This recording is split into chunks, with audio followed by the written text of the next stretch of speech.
அன்பு நிறைந்த ஆண்டவரே, மகிழ்ச்சியான இந்த குடியரசு நாளுக்காக நாங்கள் நன்றி செலுத்துகிறோம்.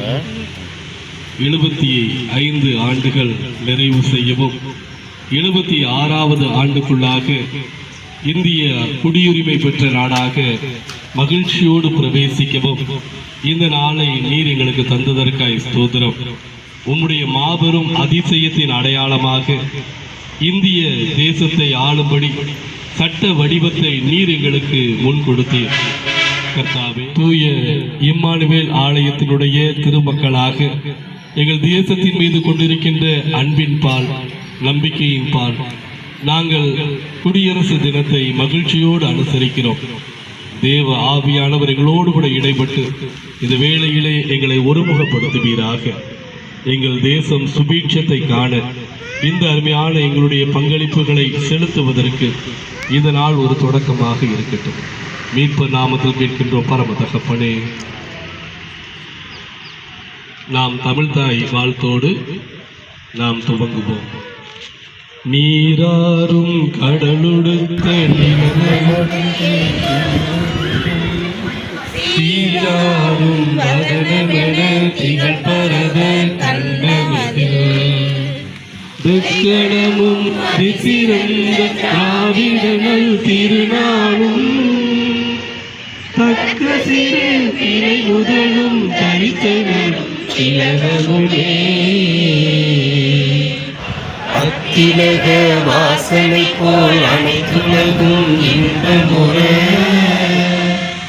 எத்திசையும் புகழ் வழங்க இருந்த பெரும் தமிழனங்கே தமிழனங்கே உன் சீரிழமை திறமையங்கு செயல்மறந்து வாழ்த்துதுமே வாழ்த்துதுமே வாழ்த்துதுமே.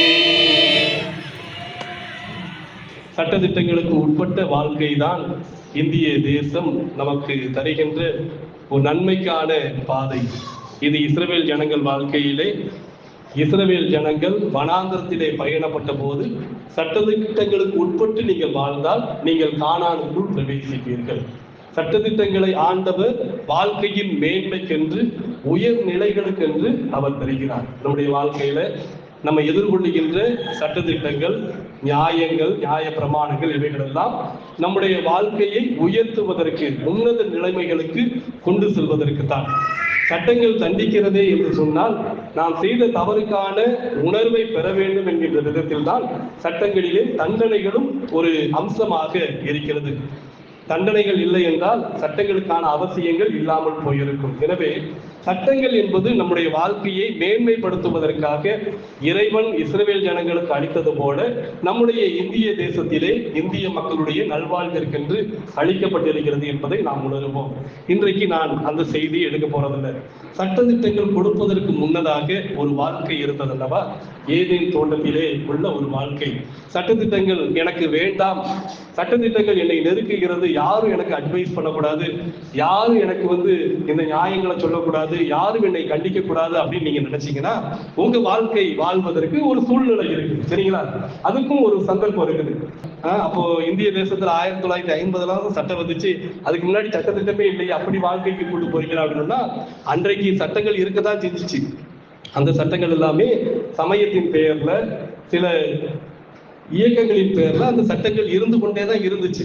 மனு தர்மம் அப்படின்னு இல்லையா, அதைத்தான் நம்ம சட்டமா வச்சிருந்தோம்.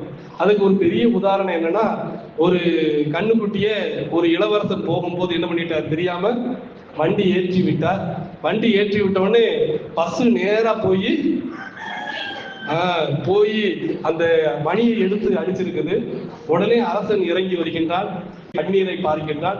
பசு சொல்லுது, என்னுடைய குழந்தைய உங்களுடைய இளவரசன் கொண்டு விட்டார் அப்படின்னு சொன்ன உடனே அப்படியா செய்தான் அப்படின்னு சொல்லிட்டு உடனே அவர் என்ன பண்றாரு, பசுவை கொன்றால் நீ கொன்றவனை கொன்று விடு. இதுவும் சட்டம் தான். சரிங்களா? இந்திய தேசம் அந்த சட்டத்தை தான் கொண்டு வரணும் முயற்சி எடுக்குது. பசுவை கொன்றால், மாட்டை கொன்றால் நான் அவரை அடித்துக் கொள்வேன். மாட்டுக்கு ஏசி போட்டுக்கிட்டு இருக்கிறாங்க. மாட்டை ரொம்ப குளிர்காலத்துக்கு வெப்பம் கொடுக்கறதுக்காக கம்பளி கொடுத்துக்கிட்டு இருக்கிறாங்க. இதெல்லாம் நடந்து கொண்டு இருக்கிறது நம்ம தேசத்துலதான், பாரத தேசத்துல. அப்படி சட்டங்கள் இல்லாமல் இல்லை. ஒருவேளை சட்டங்கள் ஒரு சுயநலமாக ஒரு கூட்ட மக்களுக்கானதாக இருந்திருக்கும். அந்த சட்டங்களிலே தண்டிக்கப்பட்டவர்களாக, வரிகளையும் பலவிதமான நெருக்கடிகளையும் சந்தித்தவர்களாக நம்ம இருந்தோம். சட்டங்கள் இல்லாமல் இருந்தது. இப்ப நான் உங்களை கூட்டு போறது சட்டங்களே இல்லாத ஒரு உலகத்துக்கு. சரியா? ரெடியா இருக்கிறீங்களா? அதிசயமான ஒளிமைய நாடாம் நேசரின் நாடாம் அப்படின்னு ஒரு பாட்டு பாடுவோம். அந்த பாட்டுல ஒரு வரி வரும் இல்லையா? இங்க சட்டங்கள் எதுவும் இல்லை, பல பிரச்சனைகள் எதுவும் இல்லை, ஒரே ஒரு தேவன் அப்படின்னு உயர்த்தி பிடித்து ஒரு பாட்டு பாடுவாங்க இல்லையா? அதிசயமான ஒளிமைய நாடாம் ஒரு பாட்டு. சட்டங்கள் இல்லாத உலகம். அப்ப எதிர்காலத்திலேயே அந்த உலகம் இருக்குன்னுட்டா, நமக்கு முந்தைய நாட்கள்லையும் நம்முடைய ப்ரீவியஸ் காலங்கள்லையும் கடந்த காலங்கள்லையும் சட்டங்கள் இல்லாத ஒரு வாழ்க்கை இருந்தது. அந்த வாழ்க்கை தான் ஏதேன் தோட்ட வாழ்க்கை. அங்கதான் நான் அழைச்சிட்டு போறேன். சரிங்களா? என்னோட வர்றீங்களா? ஏதேன் தோட்ட வாழ்க்கை. நல்ல கற்பனையை நீங்க நல்ல ஓபன் பண்ணி வச்சுக்கணும்.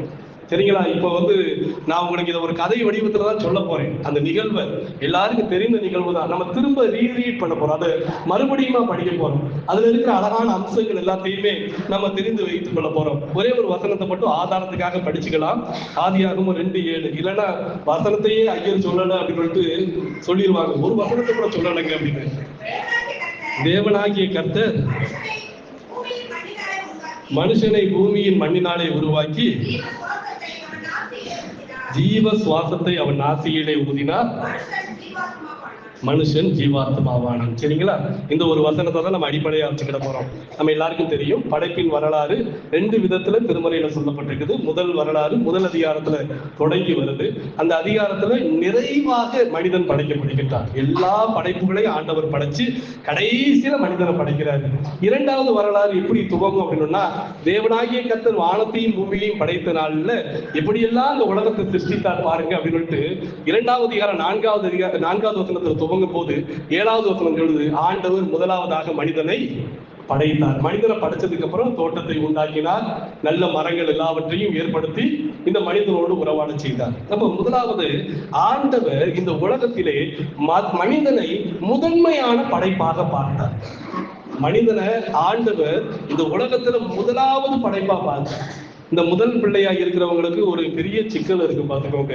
என்ன அப்படின்னா, அந்த முதல் பிள்ளையினுடைய ஒரு அத்தியாவசிய கடமை 2வது பிள்ளைகளையும் 3வது பிள்ளைகளையும் பராமரிக்கும் இல்லையா?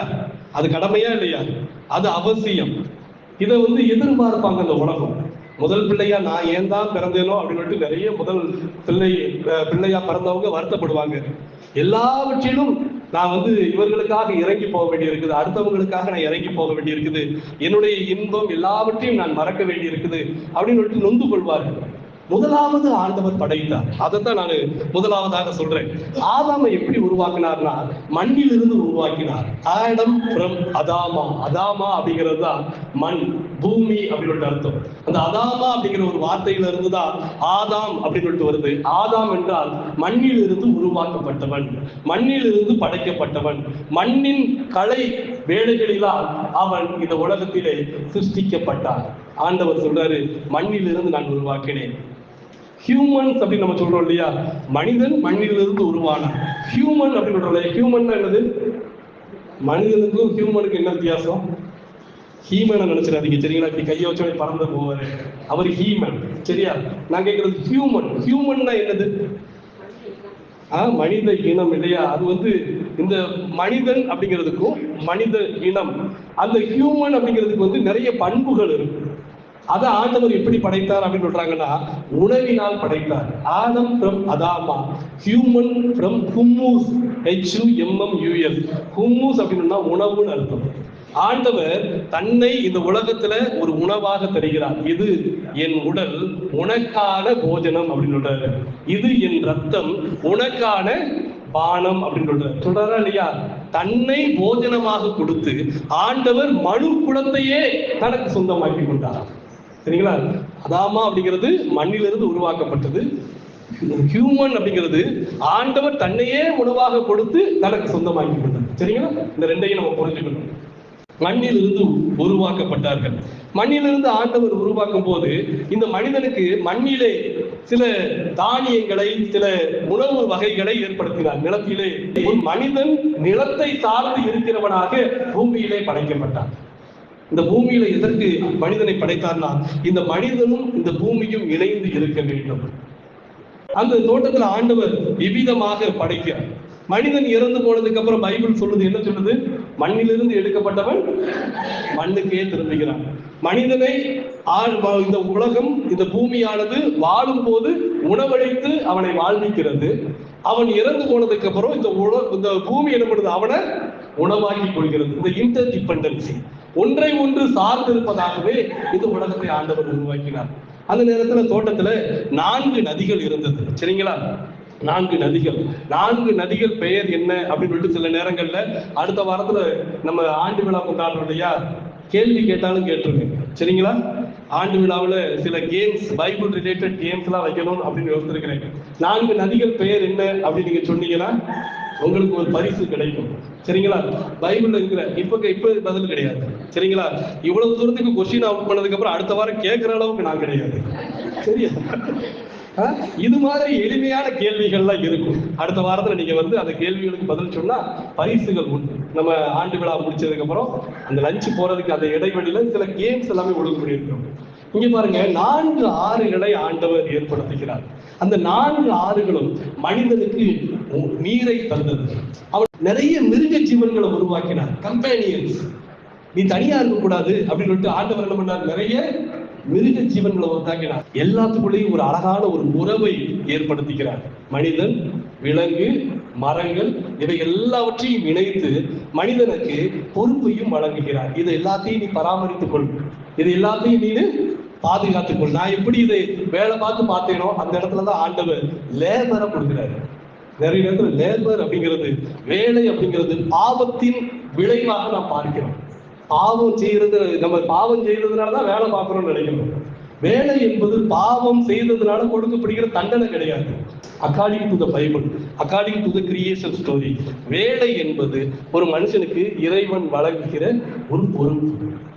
அவன் மிருகங்களோடு, அந்த தாவரங்கள் மற்றும் மரங்களோடு நல்ல உறவை பேணி கொண்டிருந்தா அந்த நேரத்துல நீ இவைகளை பராமரிக்க வேண்டும், பாதுகாக்க வேண்டும் அப்படிங்கிற ஒரு மேலான ஒரு பொறுப்பையும் ஆண்டவர் வழங்கியிருந்தார். இப்படி ஒரு அன்பாக அந்த குடும்பமானது, அந்த சமூகமானது போயிட்டு இருந்துச்சு. அவன் மரங்களை சேதப்படுத்த மாட்டான், விலங்கினங்களுக்கு எந்த துன்பமும் தர மாட்டான், அவன் எல்லாவற்றையும் பராமரித்து மேற்கொள்வான். அதுதான் அந்த படைப்பின் வரலாறு சொல்லுகின்ற முதல் கருத்து.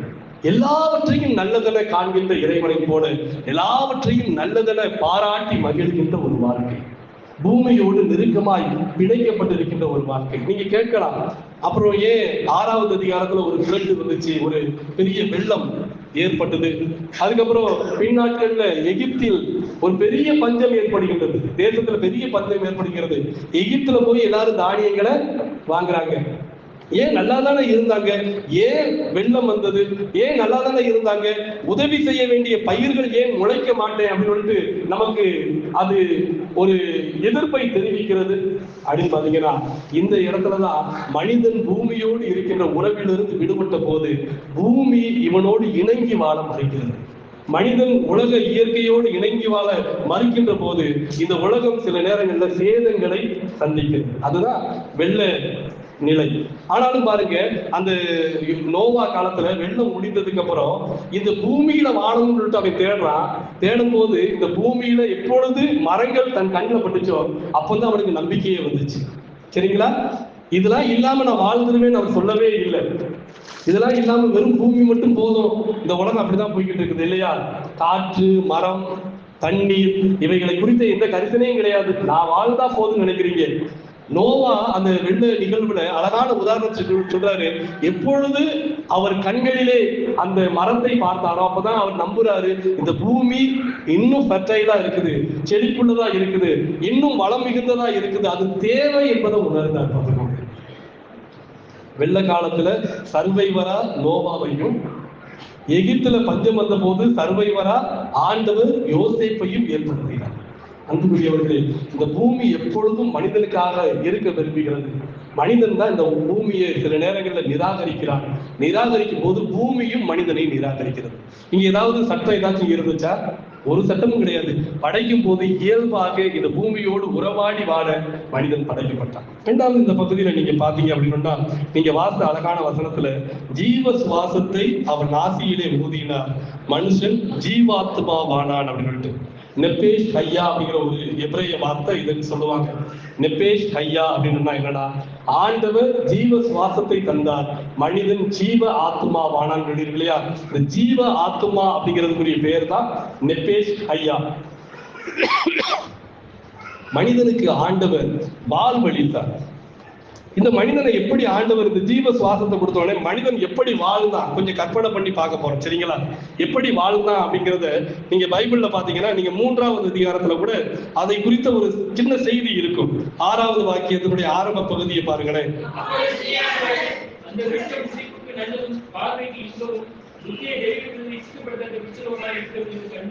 நல்லா தெரியுது. சரி, போதும். நம்ம 2வது பகுதிக்கு போறது கிடையாது, சரிங்களா? முதல் பகுதி மட்டும்தான். அவன் எப்படி பார்த்தான் அப்படின்னா, அந்த மரம் நல்லதென பார்த்தான், அது புசிப்புக்கு ஏற்றதாய் பார்த்தான். இது நல்ல ஹெல்த்தியான ஃபுட், இது இன்பமானது. ஒன்றை நல்லதாக பார்க்கின்ற கண்களை நம்ம எப்படி சொல்லுவோம்? எல்லாத்தையும் நல்லதா மட்டும் பார்க்கிற கண்களை எப்படி சொல்லுவோம்? ஒரு விஷயத்தை அழகா பார்க்கிற கண்களை எப்படி சொல்லுவோம்? ஏஸ்தட்டிக் பர்சன் அப்படின்னு இல்லையா? ஏஸ்தட்டிக்னா ஒன்றை அழகாய் காண்பது, அது ரொம்ப முக்கியம். பார்த்துக்கோங்க, வாழ்க்கையில சில நேரங்கள்ல எல்லாவற்றையும் நம்ம கடினமாய் தான் பார்க்கிறோம். நம்முடைய கண்கள் பார்த்தீங்கன்னா ரசிக்கிறதுக்கு நிறைய நேரத்துல மறந்துடுது. ஒன்றை அழகாய் பார்ப்பதற்கு நம்ம மறந்து போயிடுறோம், ஒன்றை ரசனையாய் பார்ப்பதற்கு மறந்து போயிடுறோம். இதுதானா அப்படின்னு நம்ம சலித்துக் கொள்கிறோம். சலிப்பின் கண்கள் இன்னைக்கு உருவாயிருச்சு. ஆனா ஆண்டவர் படைக்கும் போது அந்த மனிதன் எப்படி இருந்தானா, அழகியலை ரசிக்கக்கூடிய ஒரு மனம் இருந்தான். அந்த தோட்டத்தை ரசித்தான், அந்த தோட்டத்துல இருக்கிற மரங்கள் எல்லாவற்றையும் அவன் ரசித்தவனாக இருந்தான். அப்போ 2வது செய்தி என்னன்னா, இறைவன் மனிதனை உணர்வுள்ளவனாக படைத்தார். பூமியிலே ஆண்டவர் படைத்தார். 2வது, பூமியிலே இந்த மனிதனை உணர்வுள்ளவனாய் படைத்தார். ஆண்டவர் பின்னாட்கள்ல சொன்னாரு, கர்த்தரை தேடுகிற மனதுடையவர்கள் உண்டா என்பதை பார்க்கும்படி தேவன் கண்ணோக்கினார், உணர்வுடையவர்கள் ஒருவரும் இல்லை. பைபிள்ல போட்டு இறைவன் படைக்கும் போது உங்களை உணர்வுடையவர்களாய் படைத்தார். இன்னைக்கு உணர்வுகள் இருக்குது, நமக்கு உணர்வுகள் இல்லைன்னா கிடையாது. அந்த உணர்வுகள் ஏஸ்தட்டிக்கா இருக்குதா அல்லது டெவிலிஸ்டிக்கா இருக்குதா? அழகியல் கண்ணோட்டத்தோட இருக்குதா அல்லது அழிவுக்குரிய கண்ணோட்டத்தோட இருக்குதா? சரிங்களா? சில நேரங்கள்ல சொல்லுவாங்க, எல்லாம் ஈகோ அப்படின்னு சொல்லுவாங்க. ஒரு வார்த்தையை சொல்லிடுவாங்க, ஏதாச்சும் ஒண்ணு செஞ்சுட்டோம் அப்படின்னா நம்மளை காப்பாத்திக்கிறதுக்கு யார் மேலேயாச்சும் பணி போடுவோம். பார்த்துக்கோங்க, எல்லாம் ஈகோ தாங்க, எனக்குள்ள ஒரு ஈகோ இருக்குதுங்க, எனக்குள்ள ஒரு முன்கோபம் இருக்குதுங்க அப்படின்னு சில உணர்வுகளை நம்ம முன்னாடி நிறுத்துவோம். ஏன் நான் தான் அந்த தப்பை செஞ்சேன்னு சொல்லி சரண்டர் ஆகுறதுக்கு என்ன? மன்னிப்பாவது கிடைக்குமே. நிறைய நேரத்துல நம்ம செய்த தவறுகளுக்கு மன்னிப்பையோ அந்த செய்த தவறிலிருந்து விடுதலையாவதையோ நம்ம விரும்பல. அதனாலதான் 3வது ஒன்றின் மேல படிய போடும். நான் செஞ்சது தப்புங்க அப்படின்னா, நீங்க யாருக்கு எதிராக செஞ்சீங்களோ அந்த தப்பை அவர் மன்னிச்சிருவார். உண்மைதானே? நான் செய்யலைங்க, என்னுடைய முன்கோபங்க அப்படின்னு 3வது ஒருத்தரை கொண்டு வரணும். எனக்குள்ள இருக்கிற தன்முனைப்புங்க, ஈகோங்க அப்படின்னு ஏதோ ஒன்று நம்ம கொண்டு வந்து நிற்கிறோம். நிறைய நேரத்துல மனிதன் நல்ல உணர்வுகளுக்கு தன்னை உட்படுத்திக் கொள்ளவில்லை, நல்ல உணர்வுகளால் ஆளப்படவில்லை. மனிதன் தீய உணர்வுகளுக்கு ஆட்கொள்ளப்பட்டான். ஆனால் இறைவன் ஏதேன் தோட்டத்திலே மனிதனை படைத்த போது நல்ல உணர்வுடையவனாய் படைத்தான். அதனாலதான் அவன் மரங்களை பார்த்தவுடனே அந்த மரங்கள் நல்லதென்று அவன் கண்டான். மிருக ஜீவன்கள் எல்லாவற்றையும் அவன் அழைத்து பெயர் சொல்லி அழைத்தான். பைபிள்ல போட்டிருக்கு இல்லையா? பைபிள்ல நீங்க பாத்தீங்கன்னா 2வது அதிகாரத்துல 19வது வாக்கியம் பாருங்களேன். தேவனாகிய கர்த்தர் மிருகங்களை கூப்பிட்டு வந்தாரு, அடுத்து பறவைகளை அழைத்து வந்தாரு, மண்ணினாலே உருவாக்கி ஆண்டவருக்கு எவ்வளவு அன்பு பாருங்களேன். இந்த பேர் இடுவது, நம்ம சும்மா ஞானஸ்தானத்துக்கு பேர் இடுவது அப்படின்னா சிலர் ஐயா என்ன பேர் விடலாம் அப்படின்னு கேட்பாங்க. பேர் விடுறதெல்லாம் உங்களுக்கு ஆண்டவர் கொடுத்த மிகப்பெரிய ஒரு சந்தர்ப்பம். பார்த்துக்கோங்க, நீங்க உங்க பிள்ளைக்கு பேர் வச்சீங்கன்னா கடவுள் என்ன பண்றாரு, நான் கொடுத்த இந்த பிள்ளைக்கு என்ன பேரிடுகிறான் அப்படின்னு பார்ப்பதற்கு வருகிறார். அல்லேலூயா. என்னங்க இவ்வளவுதானா? இதெல்லாம் எவ்வளவு சந்தோஷப்பட வேண்டிய காரியம். நீங்க பேர் வைக்கிறீங்கன்னா, நீங்க பேர் வைக்கும் போது இறைவன் வருகிறாரா? இறைவன் பக்கத்துல இருக்கிறார். அப்போ பேரிடுதல் அப்படிங்கிறது பெரிய ரைட். என் பிள்ளைக்கு பேரிடுவது அப்படின்னு எனக்குரிய ரைட். அந்த ரைட்ல வந்து யாரும் உள்ள வந்து என்ன ஆகக்கூடாது, நுழையக்கூடாது. சரிங்களா? நுழையணுமா நுழையக்கூடாதா? என் பேரன் இல்லையா அப்படின்னு வந்து அப்படியே லைட்டா உள்ள வருவோம். அன்புக்குரியவர்களே, இதெல்லாம் ஆண்டவர் உங்களுக்கு கொடுத்த உரிமைகள். பெயரிடுவது அப்படிங்கிறது உங்களுக்கு கொடுத்த உரிமை. அந்த உரிமையை நீங்க எப்படி கையாளுகிறீர்கள்? இங்க பாருங்க, அழகா இருக்குது. ஆண்டவர் அழைத்து வந்து என்ன பெயரிடுகிறார், ஒவ்வொன்றுக்கும் என்ன பேரு அவர் கொடுக்க போறாங்கிறத ஆவலோடு பார்த்தாராம். அவனுடைய ரசனையை ஆண்டவர் வந்து இன்னும் உயர்வாக்க விரும்பினார். அவன் மரங்களோடு பேசிக்கிட்டு இருக்கிறது மட்டும் கிடையாது, மிருக ஜீவன்களை பெயர் சொல்லி அழைக்கணும். அவன் என்னென்ன பேரிட்டானோ இன்றளவும் அதுவே அதற்கு எவ்வளவு பெரிய கிஃப்ட் பாருங்க, ஆண்டவர் அப்படி கொடுத்திருக்கிறாரு. அது மட்டும் கிடையாது, அவர் என்ன பண்ணியிருக்கிறார் அப்படின்னு சொன்னா, இந்த இவன் படைக்கப்பட்டு விட்டான். நான் சொன்னேன் இல்லையா, இதுவரைக்கும் ஏவாள்ங்கிற ஒரு அவனுடைய துணை வரவே இல்லை. இந்த பெயரிடுவதே பாத்தீங்கன்னா நான் என்ன புரிஞ்சுக்கிடுவேன் அப்படின்னா, ஆண்டவர் பெயரிடும் போது எல்லா மிருகமும் தன்னுடைய கூட்டாளியோட வந்திருக்கும். அப்படிதானே வந்திருக்கும். சேவல் வந்திருப்பாரு, சேவல் வரும்போது யாரை கூப்பிட்டு வந்திருப்பாங்க? கரெக்டா இருக்கிறீங்க இதுல இல்லையா? கோழியை கூப்பிட்டு வந்திருப்பாரு. புலி வரும்போது பெண் புலியை கூப்பிட்டு வந்திருக்கோம். அப்ப புலின்னு உங்களுக்கு ஆண் புலி தான் ஞாபகம் வருது. சரியா?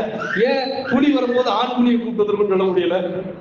சரி, இதுதான் நம்ம மனசுல படிச்சு கிடக்குது இல்லையா? இதுல இருந்து நம்ம வெளியில வரணும். சிங்கத்தை கூப்பிட்டு வரணும். சரிங்களா? என் ஃப்ரெண்டு அப்படி மட்டும் தான் கூப்பிட்டு வரணும். யார் யாருக்கு என்னென்ன ஜோடியோ அதை கூப்பிட்டு வந்தாங்க. அதுதான் பைபிள்ல சொல்லுது. எல்லாம் ஜோடி ஜோடியா இருக்குது. இங்க சிங்கிள் யாரு? சிங்கிள் பசங்க சொல்லி இருக்கிறது ஒரே ஒருத்தர் தான். யாரு? முரட்டு சிங்கிள்ங்கிறாங்க இல்லையா? யோசித்து பாக்குறா, படைச்சாச்சு, எல்லாத்துக்கும் பேர் விட்டுக்கிட்டு இருக்கிறோம்.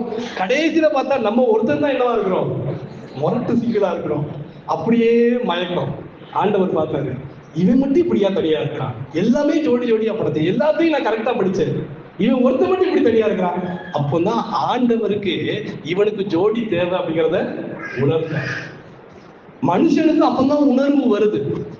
ஏன் 6 வயசுல கல்யாணம் பண்ணி வச்சாங்கல்ல நம்ம சமுதாயத்துல, குழந்தை திருமணம்னு வச்சாங்க இல்லையா? நம்ம கவர்னர் ஆளுநர் பெருமையா சொல்றாரு, எனக்கு எந்த திருமணம் தெரியுமா? குழந்தை திருமணம்ன்றாரு இல்லையா? சொன்னாரா இல்லையாங்க? அப்படி சொல்றாங்க. குழந்தை திருமணத்தை ஆதரிக்கிற ஒரு கூட்டம் ஒரு கோவில்ல திருமணத்தை நடத்துறாங்க. போய் போலீஸோ நிர்வாகமோ போய் கேள்வி கேட்க முடியல. குழந்தை திருமணம் இன்றளவு ஆதரிக்கப்படுகிறது. திருமறை அதற்கு எதிரானது. எப்படி சொல்றேன் அப்படின்னா, ஆதாமுக்கு திருமணத்திற்கான எண்ணம் வரும் வரை ஆண்டவர் காத்திருந்தார். சும்மா எடுத்தோம் கவுத்தோம் ஒரு பெண்ணை ஆண்டவர் தரல. இவனுக்கு பெண்ணின் அவசியம் தெரிந்திருக்க வேண்டும், பெண்ணின் துணை தெரிந்திருக்க வேண்டும். எல்லாவற்றையும் தெரிந்துதான் ஆண்டவர் மனிதனுக்கு துணையை தந்தார். அல்லேலூயா. சரிங்களா? ஆண்கள் இங்க பெருமைப்படுறதுக்கு ஒண்ணுமே கிடையாது. உங்களுக்கான தேவையை நீங்கள் உணர்ந்த பிறகுதான், அப்போ விலையேற பெற்ற பரிசாகத்தான் ஆண்டவர் கொடுத்தார். படைப்பிலேயே நிறைவான படைப்பு. இந்த பெண்ணை வந்து 2 விதத்துல சொல்லுவாங்க. இருக்கிறதுலே லீஸ்ட் கிரியேஷன் நீதான் அப்படின்னு சொல்லுவாங்க. அப்படி ஒருத்தர் சொன்னா, நீதான் இருக்கிறதுலயே ரொம்ப கடைசி படைப்பு, லீஸ்ட் அப்படின்னு. அந்த லீஸ்ட்ங்கிறது வந்து வேஸ்ட் அப்படிங்கறது அர்த்தத்துல அவர் சொல்லி இருக்கிறாரு. அப்ப அந்த அம்மா சொன்னாங்கன்னா, இல்ல இல்ல, இறைவன் எல்லாவற்றையும் படைத்தார். படைக்கும் போது அவர் அதுலதான் சாட்டிஸ்ஃபைட் ஆகல. நான் தான் கடைசி, எனக்கு பிறகு எதையுமே படைக்க வேண்டிய அவசியம் அவருக்கு. அழகா இருக்கு இல்லையா? Positive approach. சரிங்களா? ஒரு விஷயத்தை வந்து நெகட்டிவா ஒருத்தர் சொல்லுவாங்க, நீங்க அதை பாசிட்டிவா பாக்குறதுக்கு பழகணும். ஆண்டவர் வந்து ஒரு நிறைவை ஏற்படுத்தினார். சரிங்களா? இதெல்லாம் உங்களுக்கு சப்போர்ட்டிங் வேர்ட்ஸ் பார்த்துக்கோங்க. நீங்க அதை எடுத்து ஆயுதமா பயன்படுத்திக்கலாம். இங்கே நான் சொல்ல விரும்புகிற செய்தி என்னன்னா, நிறைவாக இறைவன் மனுஷியை கொண்டு வந்து நிறுத்தினார். நான் ஏற்கனவே சொன்னேன் இல்லையா, அவனை ஆண்டவர் உணர்வுள்ளவனாய் படைத்தார். நான் சொல்லியிருக்கிறேன் இல்லையா, நல்ல உணர்வுள்ளவனாய் படைத்தார். பொண்டாட்டி வந்த உடனே சண்டையை தொடங்கிட்டார் இல்லையா? அப்படிதானங்க? மனைவி வந்த உடனே சண்டையை தொடங்கல, அவர் பாட ஆரம்பித்தார். நல்ல உணர்வு. நான் சொன்னேன் இல்லையா, மனுஷனுக்கு நல்ல உணர்வு என்ன செய்யணும்னா அவனை பாட வைக்கும்.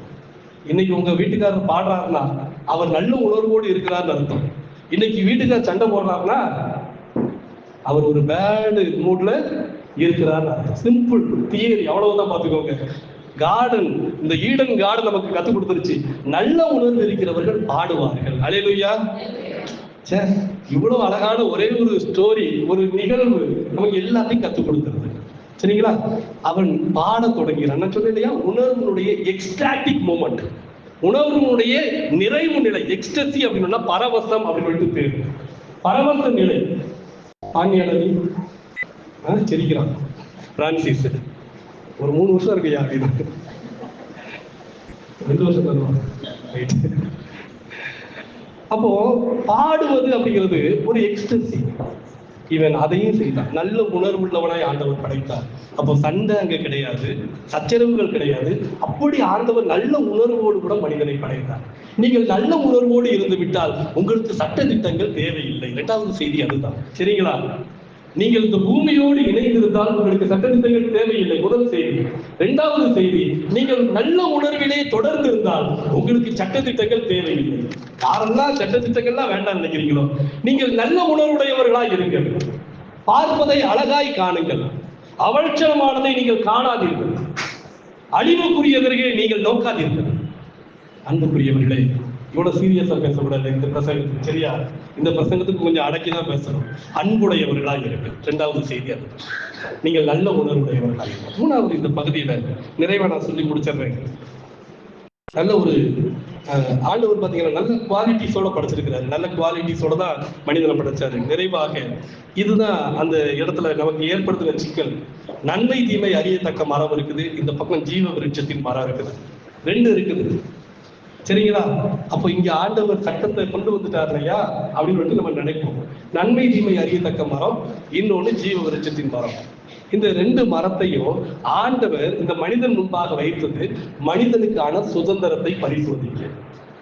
ஆண்டவர் சொல்றாரு, எல்லாம் நல்லதுன்னு நீ பாக்குற, ஆனால் நீ பார்ப்பதிலே நீ காண்பதிலும் சில காரியங்கள் உனக்கு தடுப்பாக இருக்கிறது. நீங்க நாட்டுக்கு அப்படியே இஷ்டத்துக்கு உங்களுடைய மனது விரும்புகின்ற எல்லாத்தையும் செய்வதற்காக அல்ல, உங்கள் முன்பாக சில காரியங்கள் வைக்கப்பட்டு இருக்கிறது. அதை கடந்து போகவும் தெரியும். சரிங்களா? நிறைய நேரத்துல என்னன்னா நம்ம போய் கொஞ்சம் விலகி போறதுக்கு தெரியல. இதுதான் பிரச்சனை நமக்கு தெரிஞ்சிருது.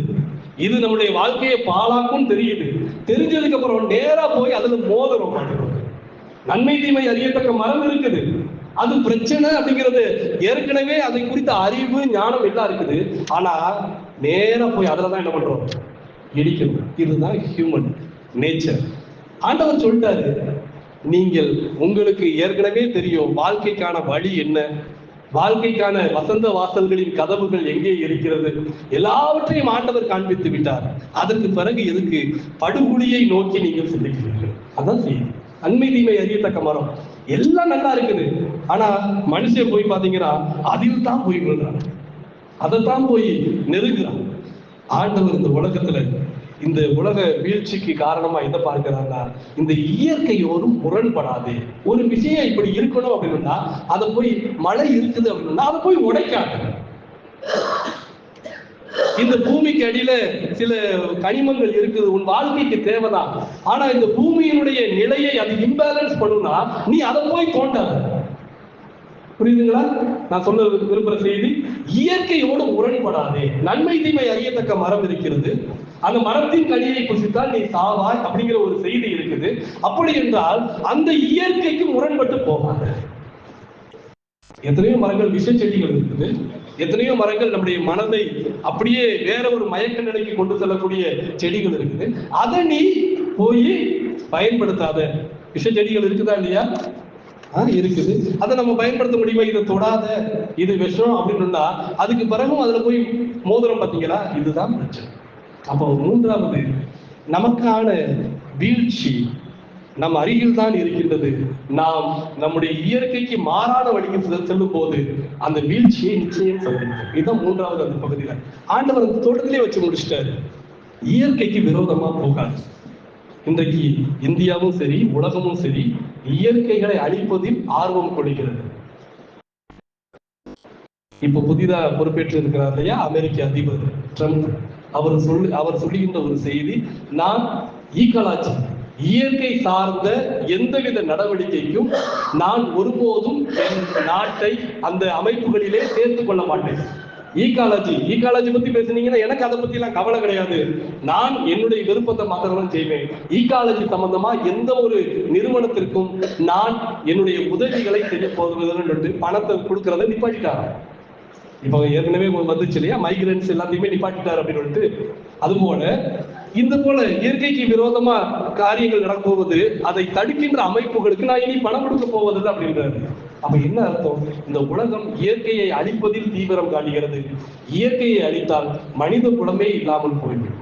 அதற்கு பல உதாரணங்கள் நம்முடைய கண்கள்லயே நம்ம பார்த்தோம், நம்முடைய காலங்கள்லயே நம்ம பார்த்திருக்கிறோம். இந்த 2000 நம்ம ஆரம்பிக்கும் போது சில வருடங்கள்லயே சுனாமி நாம் கேள்விப்படாத ஒரு காரியத்தை சந்திச்சோம். இப்போ 5 வருடங்களுக்கு முன்பாக சில வைரஸ் தோன்றி நம்முடைய வாழ்க்கையை பாதித்தது எல்லாத்தையும் பார்த்தோம். அன்புக்குரியவர்களே, இயற்கையோடு முரண்படக்கூடாது. இயற்கை எப்படி இருக்கின்றதோ அதை அப்படியாக பராமரிக்க வேண்டும். அப்ப வாழ்க்கையில இது ரொம்ப முக்கியம். தவறு என்ன என்பதை ஆண்டவர் காட்டி கொடுத்த பிறகும் தவறுகளுக்கு உடன் போவது என்பது ஆண்டவர் சொல்லுகிறார், அதுவே வீழ்ச்சிக்கு காரணம். முதல் செய்தி, யாரெல்லாம் எனக்கு சட்டமே தேவை கிடையாதுன்னு நினைக்கிறீங்களோ உங்களுக்கு தான் தெரியுது இது தப்புன்னு சொல்லிட்டு, அப்புறம் எதுக்கு அதை போய் செய்யறீங்க? உங்களுக்கு இது தப்புன்னு தெரியாதா? நம்ம காலை தெரிஞ்சே மிதிச்சு தெரியாம மிதிச்சுட்டு சொல்ற ஆட்கள் இல்லையா? தெரிஞ்சே செய்துட்டு தெரியாம செஞ்சுட்டேன். இந்த ஈகோ இந்த இதெல்லாம் சொன்னலையே, அதுல இன்னொரு வார்த்தை தெரியாம செஞ்சுட்டேன். நம்ம எல்லாருக்குமே தெரியும், பார்த்துக்கோங்க. தெரிந்தே தவறுகிறோம், தெரிந்தே வீழுகிறோம். அன்புக்குரியவர்களே, உங்களுக்கு தவறு என்று ஆண்டவர் காண்பித்து விட்டார். நன்மை தீமை என்னதென்று மனுஷனே நான் உனக்கு அறிவித்திருக்கிறேன். ஆண்டவர் சொல்றாரு, மீகால சொல்லியிருக்கிறாரு, நன்மை என்னதென்று நான் உனக்கு அறிவித்திருக்கிறேன், அதன்படி நடங்க. அதன்படி நடந்து இந்த உலக வாழ்க்கையில நீங்கள் பூரணமான ஆசீர்வாதம் பெற நான் வாழ்த்துறேன். சரிங்களா? சட்டமே தேவையில்லை, எங்களுக்கு யாரும் அட்வைஸ் பண்ணக்கூடாது, யாருமே எங்களை நெறிப்படுத்தக்கூடாது, நாங்க எங்க வாழ்க்கையை பார்த்துக்கிறோம் அப்படின்னா பைபிள் அதுக்கும் வாய்ப்பு தருது. நீ வா ஏதேன் தோட்டத்துக்கு, உனக்கு சட்டமே கிடையாது, பூமியோடு இணைந்து வா. நீ வா ஏதேன் தோட்டத்திற்கு, நல்ல உணர்வுள்ளவனாய் வாழ பழகு. நீ வா ஏதேன் தோட்டத்திற்கு, தீமை என்ன என்பதை நான் உனக்கு அறிவித்த பிறகு அந்த தீமைக்கு நேராக செல்லாது. ஆதாம் ஏவாள் வீழ்ந்து போனார் இல்லையா? அவர்கள் தீமையை தன் வாழ்க்கையிலே எதிர்கொண்டார்கள், அவர்கள் வீழ்ச்சி அடைந்தார்கள். தீமையை எதிர்கொள்ளவில்லை என்றால் உங்கள் வாழ்க்கை நிச்சயமாக வளர்ந்திருக்கும். இயேசு கிறிஸ்து இந்த பூமியில வந்து மீண்டும் உங்களை ஏதேனும் தோட்டத்துல அப்படி ஒரு நல்ல வாழ்க்கைக்கு நேரா, நான் சொன்னேன் இல்லையா, அதிசயமான ஒளிமய நாடாம், நேசரின் நாடாம், நான் வாஞ்சிக்கும் நாடாம் அப்படிங்கிற தேசத்துக்கு சட்டத்திட்டங்கள் எதுவும் இல்லாத அப்படி ஒரு தேசத்திற்கு உங்களை அழைத்து சென்றார். உங்க குடும்பம் சட்டத்திட்டம் இல்லாம இருக்கணும்னு நினைக்கிறீங்களா? யாரும் உங்களை டாமினேட் பண்ணக்கூடாதுன்னு நினைக்கிறீங்களா? ஏதேனை போல வாழ பழகுங்கள். கர்த்தர் உங்களை ஆசீர்வதிப்பாராக. ஆமென்.